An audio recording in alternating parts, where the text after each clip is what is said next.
Now that the epidemic in Europe and the United States is frantically counterattacking, the epidemic in the United States is particularly shocking. According to statistics from Johns Hopkins University in the United States, there were 99,300 new confirmed cases of COVID-19 pneumonia in the United States on October 30 alone.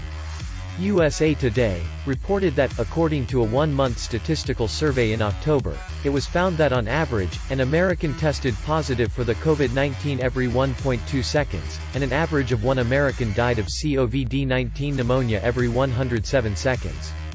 In conclusion, this is enough to explain the severity of the epidemic in the United States. Anthony Fauci, director of the National Institute of Allergy and Infectious Diseases, pointed out that the number of new cases in 47 states in the 50 states is on the rise, and hospitals everywhere are generally overwhelmed by the surge in hospitalized patients. The economic and people's livelihood pressure brought about by the epidemic is also huge.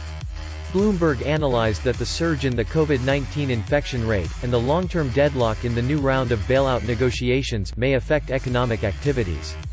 It is expected that the U.S. economy will be lower than before the epidemic in the long term. The scale of tourism, catering and healthcare will continue to be below normal.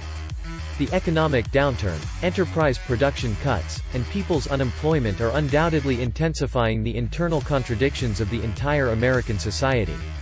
New York State Governor Cuomo's recent book, American Crisis, also recorded the spread of the epidemic in New York State, from the perspective of the regional administrator, pointing out the disorder and continuous mistakes of the U.S. government in response to the COVID-19 epidemic, and launched a scathing critique of the inability to fight the epidemic.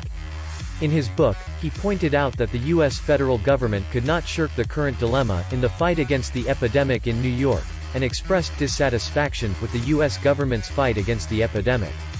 In addition to the epidemic, the tearing of American society is also reflected in the riots. Large-scale protests and demonstrations occurred in Philadelphia, the largest city in Pennsylvania, from the evening of the 26th to the early morning of the 27th. The scene was chaotic and more than 30 American police officers were injured. Subsequently, a large number of people in Los Angeles, New York and other places also took to the streets to stage protests. As before, this protest turned into a riot.